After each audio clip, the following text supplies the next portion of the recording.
Betapa rapuhnya hidup ini.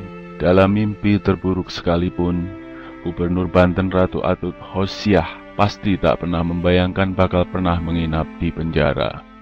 Soal kekuasaan, pengaruh Atut ditopang dinasti politiknya yang tersebar di seluruh Banten. Gaya hidup jangan ditanya, soal rumah ada di mana-mana. Maka penjara tentulah tidak akan masuk dalam daftar mimpi sang ratu. Drama terbaliknya keindahan hidup Atut bermula ketika Ketua Mahkamah Konstitusi Akil Muchtar ditangkap KPK. Berikutnya adik Atut ditangkap, istri sang adik serta staf terdekatnya diperiksa KPK. Semuanya berpuncak pada pemeriksaan Atut dan penetapannya sebagai tersangka kasus dugaan suap dalam sengketa Pilkada Lebak, Banten di Mahkamah Konstitusi. Dan Jumat ini adalah pemeriksaan pertama dirinya setelah menjadi tersangka. KPK memutuskan menahan Gubernur Banten Ratu Atut Khosyah usai menjalani pemeriksaan sebagai tersangka. Atut masuk daftar korban Jumat Keramat di KPK.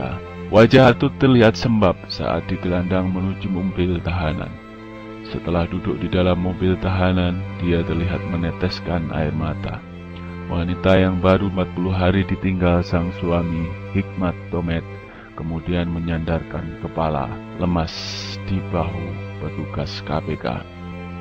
Ribuan orang yang mengaku sebagai pendukung Atut menyambangi gedung KPK memberikan dukungan. Namun mereka ternyata hanya sanggup memandangi proses penahanan ratu mereka. Beberapa jawara Banten itu bahkan asik menonton proses penahanan sembari mengunyah jagung rebus. Lalu bagaimana kondisi ruangan Ratu Atut di dalam tahanan? Ratu Atut ditempatkan di blok C13, tepatnya dikurung di paviliun Cendana, kamar Mapenaling. Adapun kapasitas rutan tersebut hanya 10 orang. Ruangan Ratu Atut hanyalah seluas 4 kali 6 meter. Bisa dibayangkan bagaimana sumpeknya di ruangan itu yang disesaki 16 orang. Fasilitas yang ada di rutan itu juga sama sekali tidak mewah. Hanya ada satu tempat tidur dan satu toilet. Jangan harap ada pendingin udara ataupun televisi di ruangan itu. Di istana baru itu, Atut ditempatkan satu sel bersama 16 tahanan baru. Mereka adalah tahanan yang terlibat kasus pidana umum, seperti pencurian dan penipuan. Atut kini tanpa teman dan pelayan di sebuah ruang kecil nan sunyi. Potret buram pembangunan Banten. Kekayaan dinasti Ratu Atut Khosyah yang menjadi gubernur Banten selama 2 periode ternyata berbanding terbalik dengan kondisi rakyatnya. Tidak jauh dari rumah sang gubernur ditemukan warga kurang mampu yang ternyata luput dari perhatian gubernur.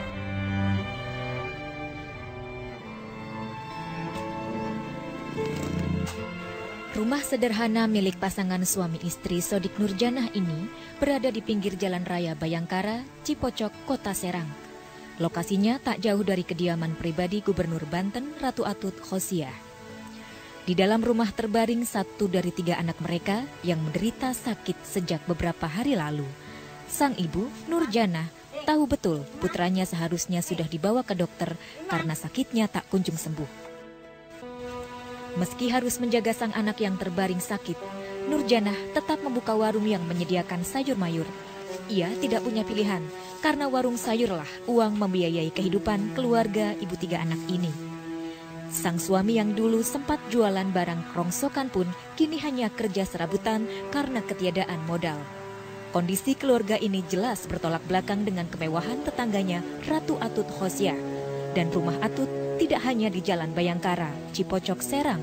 Sang gubernur diketahui memiliki sejumlah rumah mewah, beberapa di antaranya adalah rumah di Kebon Jeruk, Kembangan, Jakarta Barat, di Lengkong, Bandung, dan di Jalan Bayangkara, Serang yang kini ditempatinya. Ia juga memiliki banyak lahan tanah yang tersebar di Serang dan Bandung yang harganya mencapai miliaran rupiah. Atut juga disebut-sebut sebagai pemilik hotel berbintang dan pom bensin di Serang. Jika Atut mengoleksi rumah, lain pula pola sang adik, Tubagus Khairi Wardana alias Wawan. Wawan gemar mengoleksi mobil mewah. Saat rumahnya di Jalan Denpasar Raya, Jakarta digeledah KPK, ditemukan sejumlah mobil mewah. Masing-masing mobil berharga miliaran rupiah. Keluarga Atut Khosyah tidak dikenal hanya dengan kehidupan mewah. Mereka juga menempati posisi strategis di pemerintahan.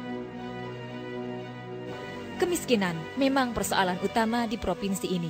Berdasarkan data statistik, jumlah warga miskin di Banten per Maret 2013 tercatat 626.243 orang. Sementara jumlah pengangguran lebih dari 10%. Kondisi ini tentu ironis dikaitkan dengan pendapatan asli daerah yang mencapai 5 triliun rupiah. Di sisi lain, dinasti Gubernur Banten malah hidup bergelimang kemewahan.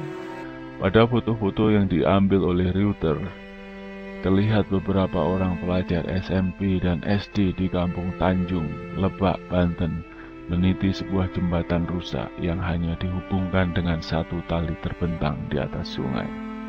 Merayap perlahan-lahan, mereka berusaha untuk tidak tergelincir masuk ke dalam sungai Ciberang yang berarus deras dan dalam.